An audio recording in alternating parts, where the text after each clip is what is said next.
Hello, today is March 5th, 2021. My name is Anthony Villanueva. I am interviewing Castalia Fontanez for the Latino Oral History Project, Voces of a Pandemic Project at the Center for Latino and Latin American Studies at Northern Illinois University. This project is in partnership with the Voces Oral History Center at the University of Texas at Austin.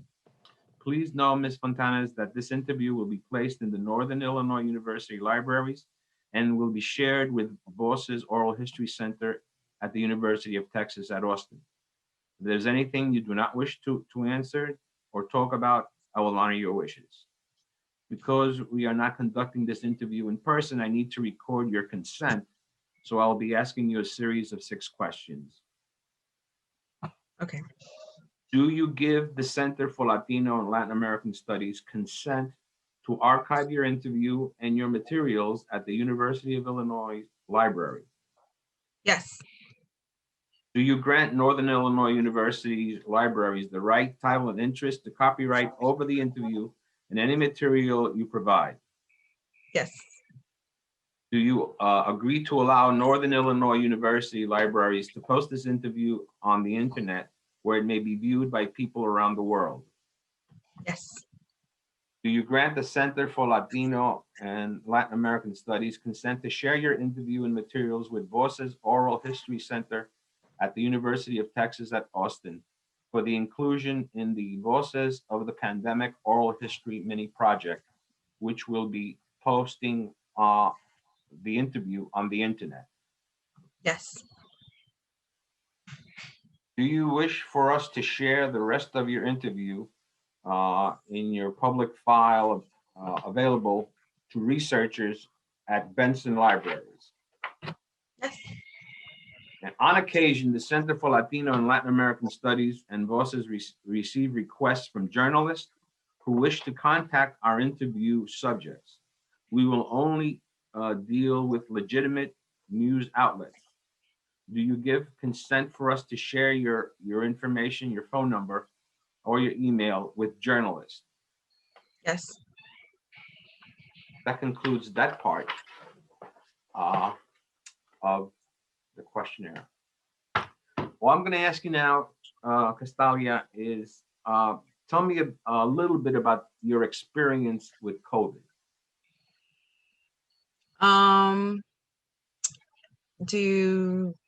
Do you mean like how it's affected me or my family? Is that Well, let's start with this. How did you first learn about COVID? A year ago. How did it come to your attention? I think I might have, maybe I learned about it at my job. Could it have been? Yeah, I think at my job is where I started to hear things about the virus and stuff like that. Where did you work? Blue Vine Capital. What is that? What was that? It's a place that finance small businesses and things like that. Okay. I was the work experience coordinator there. And what was your initial reaction to the information about COVID? Initially I wasn't too worried because when we were hearing about it at first, it was just something that was happening like in China, and that was possibly maybe sprinkling a little bit here, but it wasn't like in our face like that yet when I first heard about it. So it sounded like something that was possibly coming, but it felt like, okay, well, it's not touching here yet. So I wasn't too worried. I was hoping maybe they'd contain it. But I didn't know too much about it aside from that. At that time, did you take any precautions, even though you felt that it wasn't eminently here yet? Did you consider any precautions? Oh, by the time that I found out about it, I feel like maybe just a few days later or so is when, like for my office, for example, we had to start buying PPE things, so like masks, sanitizers, whatever, and it started to become super hard to find that, and that's when it started to become a realization, like, hold on, everyone's like going crazy and like hoarding things. And so we did, like my family and me, we did take some preparations of like getting some masks and hand sanitizers. So yeah, not as soon as I found out, but shortly after. And when did you realize that it was really serious? I think the number of deaths that were being reported, like once it like really hit, it was like the numbers were just crazy. You're hearing about it left and right, like all over the news. And then people that like I knew were getting it, this COVID virus that once was all the way in China and then, wasn't reaching here, now was like here and like exploding. And the explosion of cases, uh, was there any in your family? Yeah, my mom had it. When she had it, so we were all mostly worried for her because she has asthma. And so, as we know, people with underlying conditions are, more prone for it to be like worse if they catch it. But it turns out the other day we found out that we were worrying and she had it and no one knew that she had it, including herself. She And didn't know. they found out when she went to the doctor and they told her that she had the antibodies already, like, so she had it. She And had no symptoms. not that we're, I mean, it's tricky with my mother because even before COVID, she just coughs a lot. It's true. She just kind of like, she does that a lot. So it was hard to tell. I guess we were expecting like a whole novela or something. More drama if she was to catch it, but it didn't happen that way. Okay. Thank God, Okay. though. Did anybody else in your family get it? In my family, not that I can remember. I feel like it's a possibility, but right off Okay. the top of my head, my mom is the one that comes to mind right away. Your children weren't affected. As far as I'm concerned, no. I mean, we haven't like been checked to see if we have antibodies or anything like that. There was like a quick moment where we all had a cold. Could have been COVID, could have just been a cold. Too hard to tell unless we go and check. But as far as I'm concerned, we haven't had it like officially written on paper that we've had it. How about your neighbors, people in your neighborhood that do you know of anybody that got it in your neighborhood? No, not in my neighborhood, but there were people at my church. Even our pastor got it, and she's a elderly woman. But she made it through. There was also someone that we were praying for at our church. He did not make it through. Um, he didn't go to the church, but he was like related to them, so we knew to like pray for him, and we were constantly getting like daily updates. And at one point, it seemed like everything was going good up until we got that news that it didn't work out that way. Now, when your congregation met, did you meet in person or did you meet over the internet? No, we had to pray over the phone, over the Oh, internet. It couldn't be in okay. person. No person. Okay. Mm-mm. How about did COVID prevent you from doing food shopping or doing your regular daily chores? Um, Not that it prevented me from doing it. At first, though, the lines were like huge, and then I guess everything was still getting situated with how many people were going to be let in and all that kind of stuff. But to say that it prevented me from shopping, I'm gonna say no. Did What it it did pre- prevent me from is finding Lysol. oh, okay. Was there was there a lot of hoarding of products in your neighborhood? Oh, 100%. I like even for my job when I was working, um, when I would go, I was going from store to store because first I tried online and you couldn't find anything on Amazon. It was super hard even to just look online. So I started going on foot. That was difficult. Like it took maybe 5 stores before I reached something that had a spray and then like a pack of wipes. So at first it was definitely super hard to get to the PPE. Did you witness any people loading up like carloads of PPE, paper towels, toilet paper, Did you witness anybody doing that? Um, I mean, I don't know about like hoarding like a bunch of things, but I know that like for example, my family went out and bought a little extra and shared. Like for example, my sister went out and bought stuff. She stopped by here to make sure I was okay. She gave me, I have like 2 hand sanitizers right here, like just here on my desk. This is not to account for like things over there, but I mean, it's not like we have like a supermarket here either, but you know. So do you feel that do you feel that COVID changed your way of life? Absolutely, 100%. Can you give me an example of how that manifested itself? A lot of limitations. First, for me, it was a little bit of a fear to travel, right? A lot of people, we had the lockdown at my job. We tried for everyone to like keep their jobs, and my job, I had to go to the office. So it was, I would do it, but I would also do it like, oh my goodness, I'm inside this person's car and there could be COVID in here. And so I couldn't even just go to work feeling normal. That's one. Two, I ended up having to be let go because I think it was 18% of the company was being let go due to COVID. They try to hang on as much as possible, but with the lockdowns just being so continuous, it had to be that way. The kids, social distance learning. So I went from being work experience coordinator to now being a part-time preschool, part-time helping my older son whenever he needs the help. And me trying to now find another way of trying to like make income, which is, now I've been trying to do like canvas paintings. Maybe I could try to sell it on Amazon.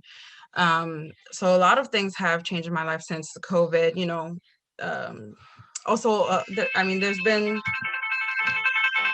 sorry, I should turn this off.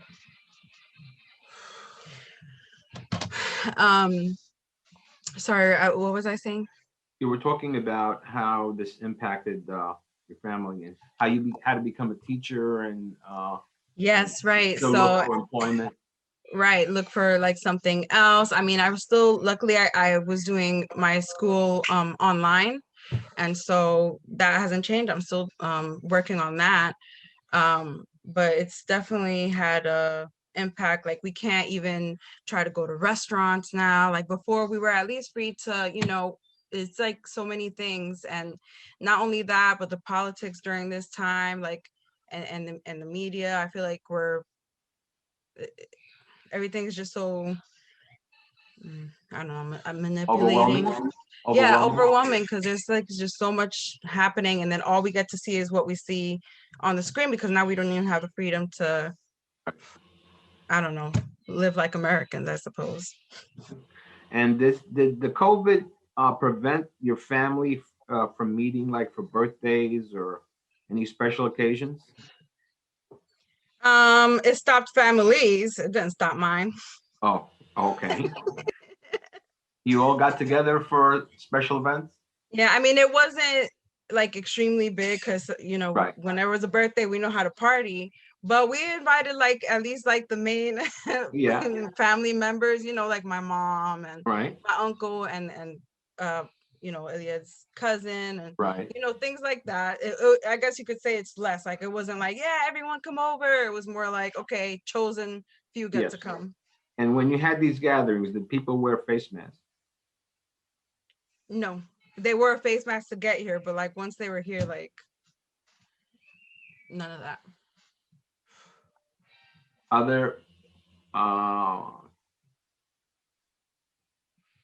do you when you go out, do you take anything with you that you normally wouldn't take with you before COVID?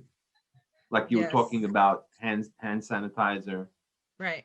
Yeah. So the masks, we have to go everywhere, or else we won't be even allowed inside of stores. So we can't shop without them. We can't go anywhere without them, really. Yeah, they just won't let you in anywhere without Really? them. Jersey, in Jersey City, they won't. Nope. Every store, you have to have a mask. Every place, in the cars, if you get an Uber, you have to have a mask. Yeah, everywhere where you want any type of social interaction, you have to wear a mask. Have you heard of anybody that the police had to uh, inject themselves into the situation because of non-masking? I've heard of them uh targeting people who don't wear masks and you know punishments for that and things like that. Yeah, I've heard of it. I think it's unfortunate. I don't. How has COVID changed uh, your son's daily lives? Well, for one thing, my little one does not have the social interaction that he would have had, or the in-person learning materials or tools that he would have had, or even just I feel like smaller children like him, he's preschool, like learn off of Right. each other, off of interacting, and he's just completely missing all of that. I mean, he plays at home. It's not the same thing as when you get to interact and play at school and, learn all these different things. I mean, according to the teacher, she says she still tries her best to teach um, the curriculum that they have so that they're learning like what they're supposed to, but she says there's also still a lot of things that unfortunately they're missing out on because of this. And then same thing for my older son. um, Actually, my older son is great when it comes to school, but what I did notice is, for example, the other day I heard all of the teachers come together to kind of like the students were like in trouble pretty much. Like, I don't know if it was just his class, but I could overhear it. And a whole bunch of kids didn't do their work pretty much. And I've also noticed that the kids have the option of not even showing themselves. So for all we know, they're not even in front of the screen during school. And yet he doesn't have a choice. He has to show himself because we're not doing that over here. We're making sure we're learning over here. But but that is an issue that they do have that I noticed. I mean, he came out honor roll, but they like one of the teachers was saying, she's like, I gave this quick project. It was only 5 slides for a PowerPoint or whatever. She's like, there's no reason why only 6 students can do this. She's like, you had 11 days for 5 slides. She's like, there's no reason you guys can't do this. So children are choosing to not do their work. Children are choosing to not listen and just straight up not even show themselves. So the teacher doesn't know what's happening with them. Like it's a lot. And that's just how we're affected here. That's not even talking about the kids that are like now trapped with like their abusers and all that crazy stuff. But that's like a whole nother thing. Uh, do you have any health concerns going forward with COVID? Do you think? Um, Go ahead. going forward, at the first, yeah, but now not so much, especially after seeing my pastor, and she turned out to be okay. And then also a whole entire family at my church had it. They all turned out to be okay. My mom, who is like, she does like one step out of a flight of stairs and she's already out of breath and stuff. And she got through it. I'm like, oh, like we're good here. Like, I mean, it's all in God's hand by the end of the day. But I'm just saying, like, I feel more confident about, even if I were to catch it, that I could beat it.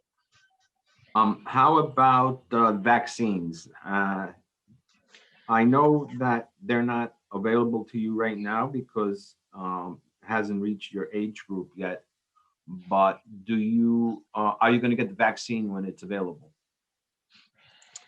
I'm not sure yet. I feel like it's something that is just so new. And me, when I see those like commercials where, like whatever, attorney at law, if this happened to you because of this medicine, we can sue the crap out of them or something like that. Um, and so when I see that, I'm like, I don't want to sue no one. I just want to remain healthy.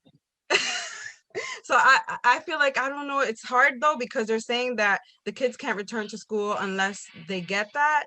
So it's like a lot. I don't know if I trust it. Too early yet? What was that? Do you feel it's too early yet? Yes, I feel The like information about the vaccine, it's only been out like 2 months. So Yes, and I know that Dr. Fauci, he's saying like it's a go, but and he has all these years of experience. But I feel like at the same time, yeah. But he also said that you don't have to wear a mask, and then he changed it to yeah, you have to wear a mask, and then he changed it to well, maybe 2 masks, and that's too many changing of the minds, no matter how much experience you have. Okay. Okay. So I really have to, I mean, there are people like someone that came to fix something here for us. He mentioned how he got it for his mother and how he's going to get it and stuff like that. I mean, everyone's different, but I'm a little nervous of something that is just so new, especially because I heard that it can make you really, really sick. And I feel like, so you have to take a vaccine, which will probably make you extremely sick. And even though the chances are you'll beat it if you get sick, or you might not even get it.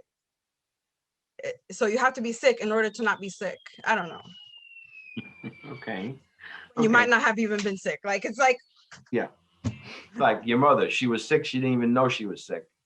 right. So it's like, I don't know. I feel like we might be able to just, develop like an immunity maybe. And because that's why I feel like it's kind of right happening in a way, like people are developing antibodies like they found in my mom. Um, Okay. yeah, I Tell don't me know if, the vaccine. tell me about how do you feel the politics affected COVID? Uh, how did politics affect the handling of COVID? Oh my goodness, politics. The politics right now are insane. Um, I feel like politics are now like super involved with like the media. Like they're almost like, on one side go like hand in hand, big tech and all these industries and stuff like that. And I feel like they control a lot of that. And I feel like the mask mandate and all these rules and the lockdowns, especially the lockdowns, are affecting us like so much, especially children who now have to stay at home. What they're pitching right now on the media and in politics is that kids are worried about going to school because they might infect people, but a lot of students actually want to go back to school. And sorry, I lost my train of thought.